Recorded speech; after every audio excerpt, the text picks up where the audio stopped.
Well, thank you very much indeed. And is that on?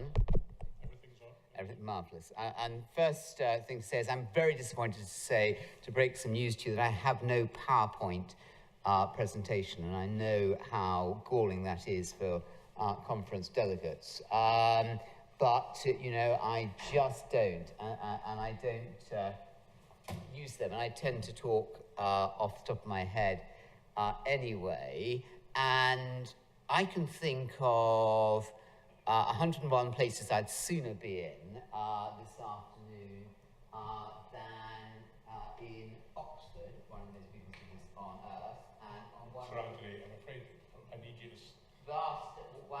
Because of the microphone. Oh, because of those people. Sorry, and for those people here in Oxford, those people looking at home in every country in the world watching this, the millions watching this live. You're not in Oxford, but we are. And I can think how magnificent it is of you to make that sacrifice to be here this afternoon. And I want to try to say something that is going to be relevant. And if I'm going to encapsulate it in one sentence about what I'm going to be saying over the next hour, it is that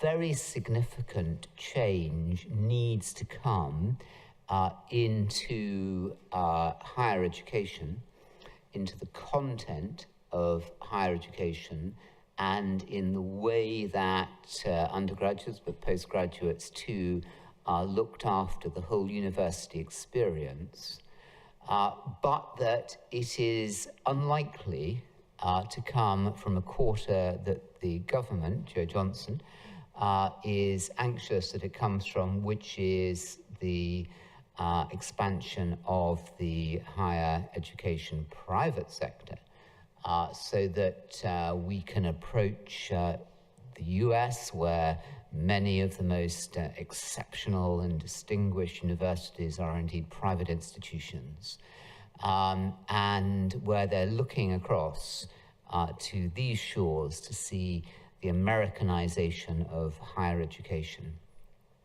So change is badly needed, as I will go through, and but I wish that it would come from the changes being instituted by the government, but I don't think they will. So I was asked to talk about 4 things, and I will stick absolutely to my script. I was asked to say something about the experience, how weird to make a transition from schools which I ran for 20 years, and not just independent schools, Brighton College and Wellington, as you heard, but also creating academies, state schools, and how running a university, albeit a very different kind of university, much smaller university, and a private university, Buckingham, but nevertheless the job of VC is not that different in different universities. So a few thoughts on that. A few thoughts on these terrible, shocking, right-wing fascist organizations called alternative providers. Look at the bitterness, anger, sense of utter insult that many experienced when A.C. Grayling tried setting up the New College of the Humanities in London 4 years ago, and you can get a sense of how much anger there is against people in my sector, and so to talk about that and talk about where the white paper might be going, and then to talk about the undergraduate experience and my thoughts about that, and finally what I think they need to be having in their universities. And I'll do that in half an hour. And so, first of all then, the experience of running a university to running a school, I think it's very similar. Indeed, I think leadership is pretty similar. Thank you for mentioning the books that I write, all not-for-profit, but I've sort of written the inside lives of the last 4 prime ministers, which means I monitor them and follow them very carefully indeed from the inside, I'm also the historian, not just of Downing Street, but the Cabinet Office, and there have been 11 Cabinet Secretaries since Lloyd George set up the Cabinet Office. After the failure of the Somme offensive in November, it was set up in early December 1916, and that's got the centenary coming up. And I think whether you're leading these bodies or whether you're leading British athletics or whether you are leading Virgin, they're very similar. So, I mean, essentially, what do I do as VC? What did I do as head? What does Theresa May do? We have to appoint good people. And that's absolutely the same. And we have to motivate them and guide and inspire them. And that word inspiration is something that is missing from many leaders, because many leaders, including indeed prime ministers, are not actually leaders, but they are managers, and they do not know the difference between a leader and a manager. What is the key thing between a leader? Sorry if you're out there, but you can put your hands up if you are one of the squillions watching this worldwide, and you can shout out the answer. What is the one key difference between what does a leader do that a manager doesn't? A leader has a vision. Well, the ability is absolutely, has a vision about where you're going to go. So a manager manages the status quo, manages the money, the resources, the staffing, the customers, and leaves the organization pretty much as they found it, although because they have some PR skills, will say that things are radically different, and indeed they will have trashed their predecessor and everything they did. But that's what managers do. A leader has a vision. A leader says we're here now. By the way, as you know, it's very hard to know where one is now running any organization, but we want to go there, and they define that, they communicate that, and they motivate people to get there, and they monitor people while they get there, and they refine that journey there. So in fact, they don't end up going there. They might end up going there or there, but it's pretty much in that direction. That's what leaders do. And so that is very much the same. And it's something that many leaders absolutely don't get. Recruitment, the marketing role is very much the same in a university, because we are not yet, oddly, the sensationally attractive university to undergraduates and postgraduates that I would like us to become. I have to spend a lot of my time thinking about how we're going to boost numbers. The cap coming off hasn't helped us a bit. I spent a lot of my time channeling the learning experience and thinking about the teaching and learning experience of students, as I did at school. I spent a lot of my time managing finance, property, governing bodies, and government regulations. Those are the things that I do, which are very similar. And I think that it would be good to see more people transferring between schools and universities. And when I wrote a publication for the Social Market Foundation earlier this year about teaching excellence, I sent out questionnaires and to 126 forms, and almost unanimously the heads of 6 forms came back and said that universities have very little interest in us whatsoever, bar one thing. What is the one thing that they are interested in? Getting the best students from them. They have very little interest in understanding what teaching is, what learning is, what people are studying in various programs, what the wider enrichment process is. I was shocked by that finding. What are the differences between running schools and universities? Well, there's even greater regulation in running universities, some of it absolutely necessary, some of it unhelpful and time-consuming and counterproductive. There is less of a consensus, even in a small university like Buckingham, about what it is that we're doing. So conversations tend to go on much longer while people fire off in all directions about where they think, what they think the purpose of education is, or universities is, or what the role of a vice-chancellor is, or what their own role is. There's much more discussion, using that generous word there, and much less consensus, and conversations generally much more interesting. I often reflect our support staff are very similar in both schools and universities, extraordinarily dedicated, working for far too little money, very loyal to the organisation, very keen on, and touchingly so, on their organisation flourishing. I often wonder about the academic staff at schools and universities and whether necessarily, as expected, they are much brighter at university. They're certainly more intellectual in that there is more time for them to study their disciplines, but whether they are in fact more intelligent, my own personal jury is out on. I think both are highly intelligent, maybe intelligent in different ways, but conversations at university life are more interesting.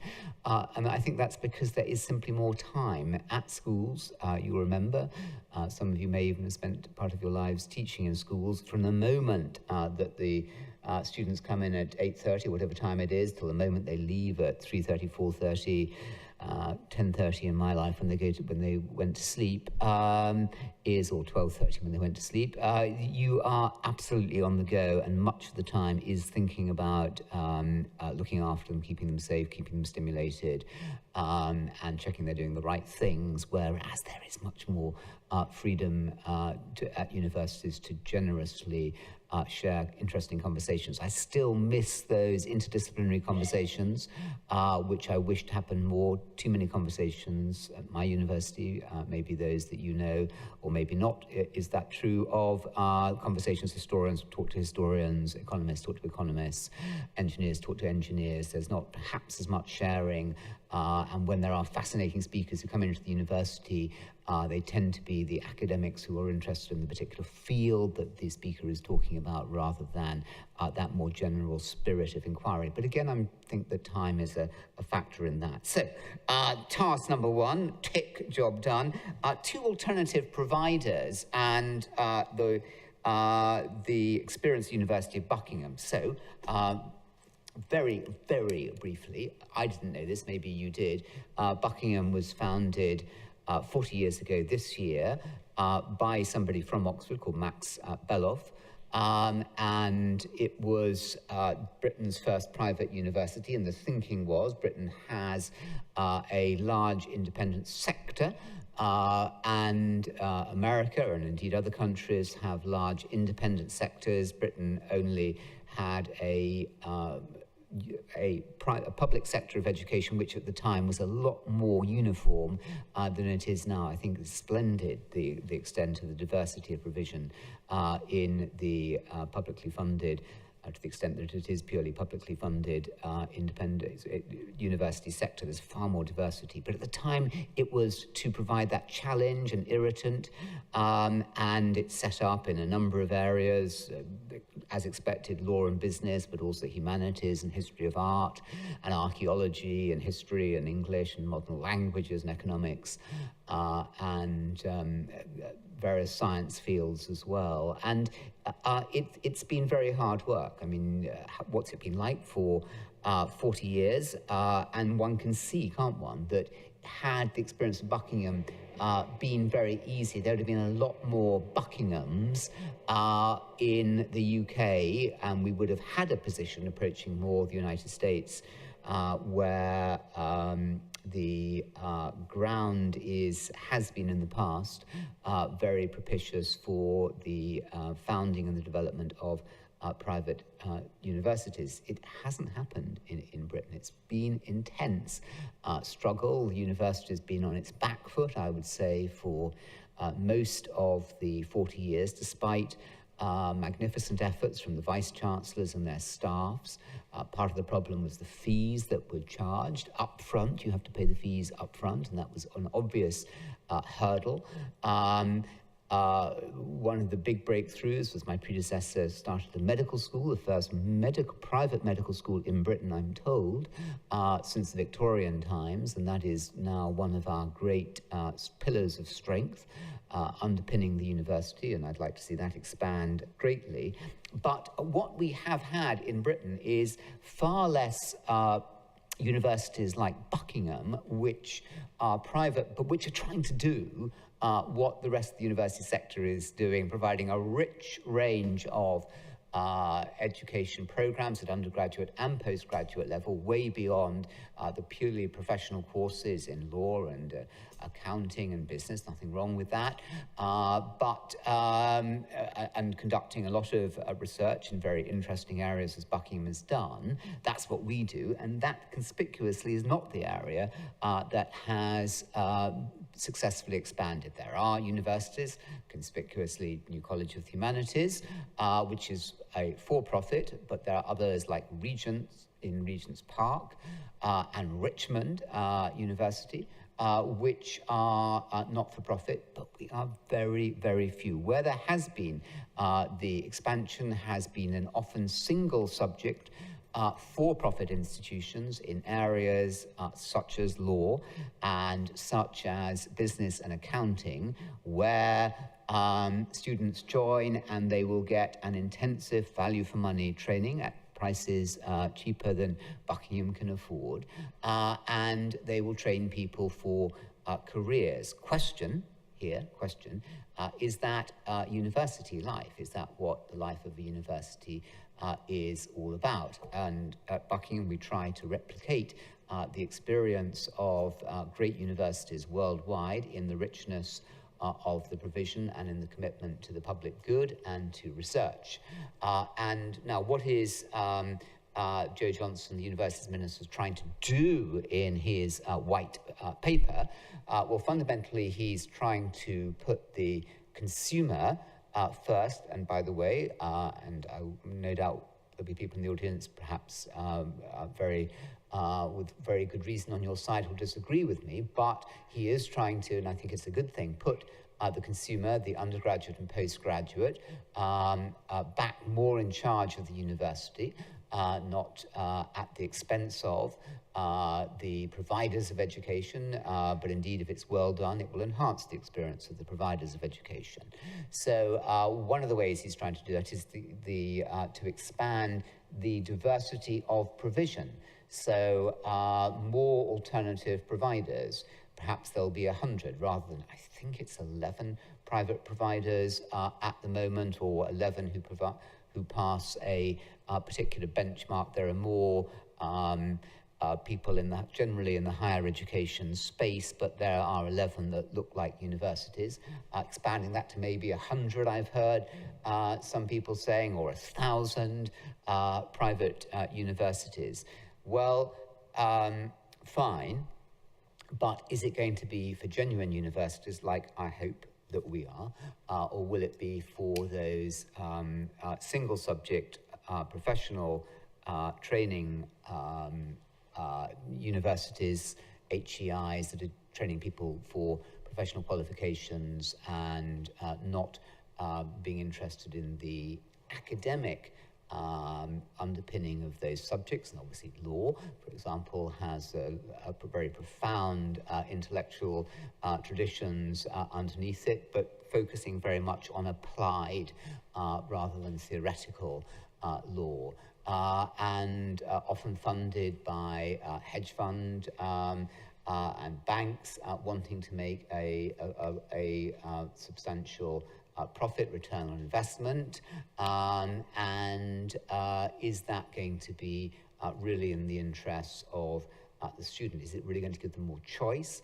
How will that impact if we have colleges of law and colleges of accountancy and business in Oxford and Cambridge and Banbury and Bristol and Birmingham, and in every single university town? Will it have the effect of making students think that they can go to these places where it will be cheaper?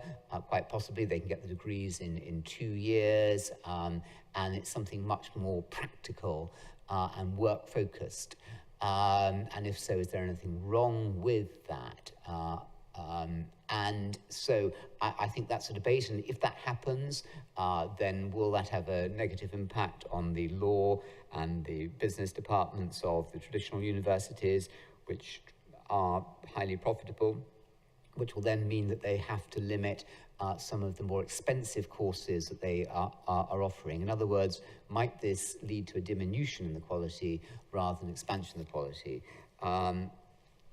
So I'm worried about that. I'm much less worried about the focus on teaching. I'm just going to give you 5 very quick thoughts of my own about how I think teaching should be properly done.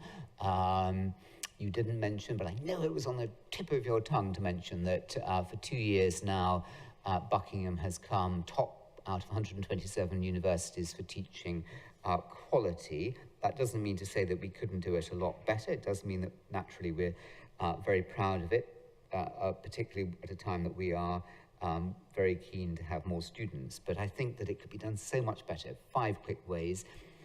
Teaching is a professional activity. It is something that you can learn, you can get better at. Our son starts this week on Teach First, which is the government's programme of getting able graduates into deprived schools, schools of high need.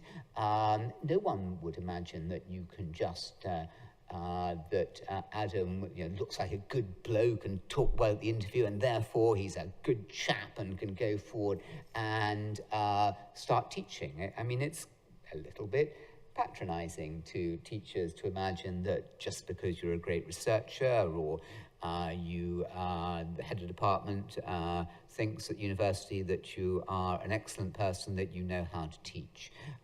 Teaching requires, above all, humility. It requires a willingness to learn.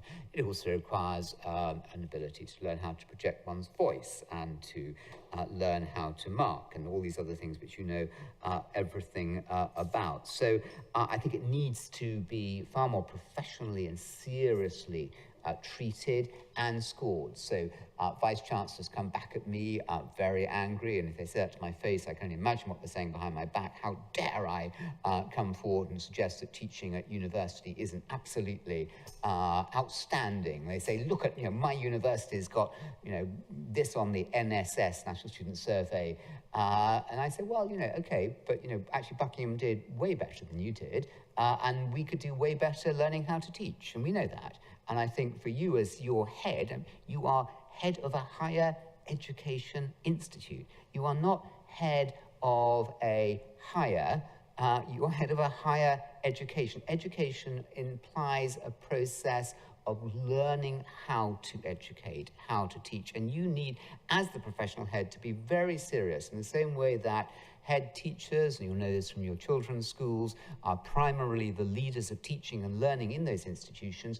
Vice-chancellors, as the great leaders of some universities in this country and some abroad who've had the honesty to stand up and admit that teaching needs to be taken professionally and seriously in their institutions, and people need to learn from each other, whether it's lecturing or giving a seminar or learning how to mark and give feedback, or whether learning how to run practicals in laboratories.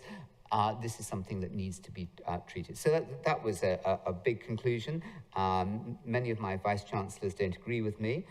Secondly, much more needs to be learnt from schools. Again, a bit of humility from the higher education sector, a bit more from those elements of the higher education sector that are not willing to learn from schools. Many are. I think student opinion is very important. I mean, can I just show hands here? How many of you think, for looking back at your time at university, you knew who the good teachers were? Hands up, who thought you knew who they were? Okay. Most of you did. I think students know. I think that even young students, as young as 11, know who the good teachers are. They might not know why, but the good teachers are the one who engage them. Who make the subject interesting and help them to learn. And so as a head, I use student feedback enormously and encourage staff to use student feedback. This doesn't undermine the teacher patronizingly. I'm told at university this means that it's going to encourage the teachers who come out well are the ones who give good marks. I mean, get real. I mean, grow up, for goodness sake. It doesn't happen at school. And these are, if you treat your students seriously, they will give very serious feedback from which every teacher can learn. But I put in the pamphlet that much more needs to be done to teach the students what to be looking for, the ingredients of great lecturing. What is a great lecture like? What is a great seminar like? What is a great tutorial like? What's a great lab supervision like? And so that they can then see and they can grade people rather than at the moment just a much more bland NSS. So I think training for all, and I think the link to research is very important. I do believe that if all academics taught well, they would become much better researchers. Why? Because research is about communicating the frontiers of knowledge to others who do not have the insights that you have, and how better to do that and how better to ground that in reality than to be talking about the research and communicating it with students. So I think those things, I worry much more about the second aspect, which are the private providers part of the white paper. So then third area is, what do undergraduates want? Well, I was writing these thoughts at just earlier, looking out on where 40 years ago I had come out from my final exam paper. I studied something which I was told was going to be the finest, we're all told these things, aren't we? The finest subject you can study, PPE, at Oxford, and I would give it half out of 10. I mean, I thought it was quite extraordinarily poor, unevenly taught, some great teachers. I think my economics teacher at one stage, a politics teacher at one stage, not any philosophy teachers. Very unevenly taught, very little monitoring of what good teaching was, no asking us for feedback. I do remember going and talking to a senior tutor about how dreadful some of them were and how we weren't learning and how no one seemed to be interested in our thoughts about it, and maybe these people could learn if they talked to us about it. That happened. I think that was a black mark against me for doing that, but it was much more the content. I was so interested in philosophy when I came up here, and my interest in philosophy was squashed for about 20-25 years, because rather than understanding what philosophy is about, we learned what the academics were thought philosophy was through the eyes of some unbelievably tedious, boring, I thought they were boring at the time. 40 years on, I know that these people are very boring philosophers, still considered to be great. It was economics. I wanted to understand how the economy worked, how businesses operate, how the international economy learned. I learned almost nothing. I went straight on from here to LSE, and I started interviewing lots of people from the Treasury for my first book at that time. And I went and spoke to the permanent secretaries and the chief economists of the Treasury and government departments. Happened to mention, did you see that article in Economic Journal or this or that academic literature? And they laughed. And they said, no, we haven't read any of that guff since we left university. The economy bears very little relationship. I then went and wrote a book about a big company, multinational company, and again, the chief economist, there seemed to be no relationship between what I'd studied and what I was told economics was and the real world that they lived in. And I think we were hard done by. And politics again, and politics, so many of these subjects, sociology too, academics are too often producer-driven without fully acknowledging it or accepting it, and they do find it insulting when I say this. They're much more interested in the internal discussions with each other rather than sociologists describing what's happening in society, economists, the real economy, political science, the real world of politics. Often they don't want to talk to politicians and interview them because it can be very muzzy and confusing to the theories that they're constructing, and so on. So I very much producer-driven. So, what's the reality? So overall, poorly taught, unevenly taught, very producer-driven, little sense of what consumers, students wanted to or needed to hear, and no responsibility for the well-being of students. What do I find today? I find poor teaching very uneven, very producer-driven, little or no interest in what consumers are wanting, and very little responsibility for student welfare. So not a lot of change over 40 years. There are many university departments that are doing an extraordinary job, but part of the problem, as I see, is that we know too little about where the excellence is, and therefore it's hard to know who to emulate, who to copy. In my own field, I set up an institute with Peter Hennessy, Lord Hennessy, called the Institute of Contemporary British History, because we were so fed up with academic historians and political science not telling people about what was really happening, or historians in the recent past and what's happening today. I set up another institute called with Lord Layard of LSE and Jeff Mulgan, called Action for Happiness, to try and get systematic well-being into universities and schools. So what do I think we need? Well, in brief, 3 minutes left? Okay, I think that I've got a great respect for the trivium. What is the trivium? The trivium is the basis of the medieval university, where students learnt grammar, logic, and rhetoric. Grammar was stuff, facts, and then logic was learning how to dialogue, how to interrogate those facts, how to disprove facts, and the rhetoric was the ability to communicate this information in an interesting way. I wish I'd had that approach here when I was an undergraduate. I wished our own children had had that. I wish the 2,000-3,000 young people who I've come through schools that I've run have gone on to university. They will often say they had great times at university, far more often, and they value much about it. They'll often say they've had some great teaching. They'll often say that it could have been a much better experience, and they'll often say that the universities didn't seem very interested in asking us why and how we could make things better. So I would, what would I do? I would redesign courses very much in the areas I'm talking about. Economics, so it's grounded in understanding the real world, and less in what university academics think is interesting, what they need to get further career advancement in terms of their own research and what great economists have said in the past. Sometimes interesting, often not. I think sociology needs to align much better to society. I mean, look at the social problems we have and how little sociology has prepared us to understand the depths of what's happening in society.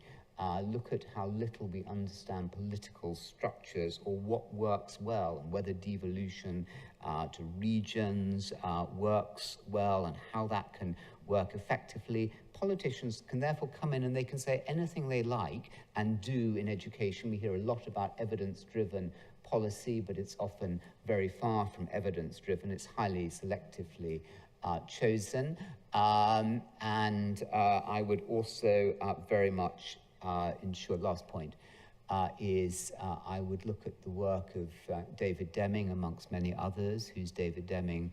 Professor of Economics and Education at the Graduate School of Education at Harvard. He, just to give you one piece of evidence that he quotes, you'll know this, I'm sure, Fry and Osborne, that's F-R-E-Y, and Osborne in 2013, found that by 2030, which is not that far away, 48% of current US employment is at high risk of redundancy because of the work being replaced by computers and algorithms. So what and where should we be focusing our attention in universities and schools? Well, he says, David Deming, you can hear more about it at the Festival of Higher Education next Thursday and Friday. He says that it should be in the very things that schools and universities are not teaching, which is the social skills, the character skills, the patronizingly called soft skills of creativity, entrepreneurship, communication, grit, resolution, and public speaking, running groups, empathy. The very things that schools and universities are not teaching are those which, even in a highly more algorithmic society and economy that we will experience in our working lives, we can prepare people much better. So I'll finish where I began by saying I think profound change is needed. For all that there is much that is excellent at British universities and the university sector, which rightly is the best or second best in the world, but that very risk of complacency, who is going to be making the changes? I don't think, sadly, it's going to come from the alternative providers. The producers themselves either think there is no problem at all and get angry when it's suggested that change is needed. That's always a worrying sign when people respond with anger. Where there is profound change that's needed in the student experience, where many students are having a rotten time at university with their mental health. As we know, it's reaching epidemic proportions. Universities can and should be doing much more in that area, in giving them programs of study in subjects which are relevant as opposed to being driven by the producer interest of what the academics are interested in. Let's think about the students and what they should be interested in, what they need, and by the future job market. So that's the argument. You might not like it, but I hope it was clear.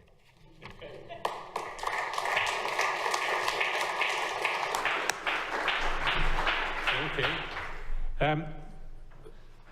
Very interesting. Touched on a number of points that have been common to some of our discussions here. Let me just see if there's anybody who wants to ask an immediate question or response to Sir Anthony before we take some comments from take Claire's presentation about enterprise. So Anthony, I was invited in your university a couple of years ago to give a motivation talk to your MBA students. Yeah. And I felt that they were very interested the way the university was running and how they were happy with the teachers, which was, very interested to know from students. Usually from different universities, students talk differently, that they were not happy with such professors. Well, that's very nice, and I hope the millions listening to you heard that non-plug plug. That's another difference. With standing up as a head of a school, I just knew that the first 5 questions would all be, why is the school rubbish at this or that, or whatever. So it's I don't quite know how to take a praise, but I should be very gracious and grateful, and thank you. I think there's a lot we can do better, and we're restlessly driven to think, what can we do better for the student experience, and to do exactly the things that I spoke about there. I mean, I am an iconoclast. Many people who studied with me loved, including my wife, who studied English here, loved their programs. Many people who studied PPE loved them, but I think that we constantly need to be worrying away and making things better, yeah. Okay, Oliver? Thank you. Thank you very much for your talk. I also appreciate that you say teaching is something that can and should be learned, and that we cannot assume that a good researcher is automatically a good teacher. How do you motivate your teachers your professors to become good teachers, especially when they have to introduce soft skills into their programs? Yeah, okay. So I wish I could take credit, but I've only been there less than a year. I'm happy to take credit for things that I'm not responsible for. Indeed, I love it. I think but in all honesty, I can't take any credit for the teaching, becoming top of the teaching Sunday Times table. I think the more general question is can you teach teachers? And there's a big debate about that. Inevitably, as with all academics, there's always a debate, isn't there? And the short answer is yes, you can. But the academic has to be willing to learn, and the same in school. And I'm sure there won't be time to do it, but if we were to talk about your own experience of great teachers at school and university who you remember, or colleagues who are great teachers, or indeed yourselves when you're teaching at your best, there often is that real engagement. Engaging the students is completely key, and not just engaging the bright ones in the front row, but engaging the whole class or the whole lecture hall. And to do that does require humility. It isn't just coming in and thinking I'm bloody marvellous and I'm, just won this prize at literary prize or research grant, and people are very lucky to hear what I'm about to say. It's thinking, who are these people in front of me, and what do they need to learn? How can I put this material across at a level and in a way that will engage them and involve them in thinking through, so great teachers don't tell the answer, they allow the student to reach that answer themselves. So they're constantly posing questions so that the student will be learning actively. I mean, those are just some of the ingredients, I believe, of great teaching that can be learnt by anybody who's willing to learn, apart from the person who thinks that they either know it all or is unwilling to learn. And soft skills, I think, will be need to come more into university life, and how to do that. I mean, clearly, look, David Deming, it's all there. Do look him up. It was his 2015 last summer.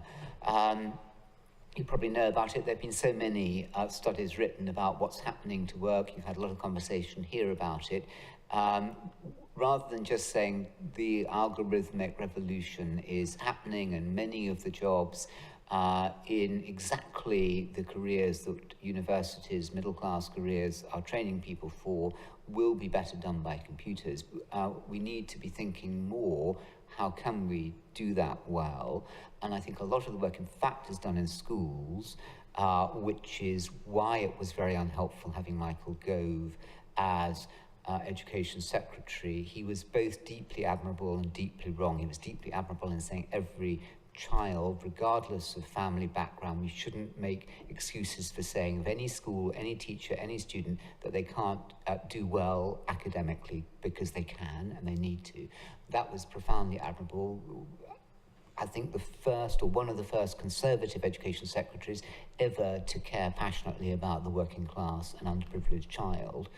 Where he was wrong was thinking that the soft skills are the enemy of good learning. In fact, if you look after the well-being of students, if you have students who in front of you who are well-nourished and calm, they learn much better than if they're agitated and restless.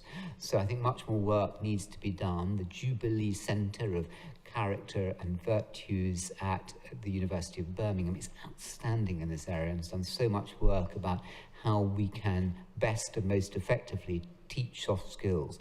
Harder at university, and I think more of it has to happen outside the classroom, the seminar room, the lecture theatre. But it's about building capacity. It's not about infantilizing young people. It's about helping them to be free so that they're not having to lead their lives dependent upon drugs, prescription drugs, or illegal drugs, or alcohol, or abusing the opposite sex or other people to get their thrills in life. It's helping people to become contented in their own skin and capable of transcending difficulty that this whole well-being is about. So I think the foundations have to take place both in the family and at home, and I think there are things that universities can do, but if it isn't done by 18, it's pretty hard.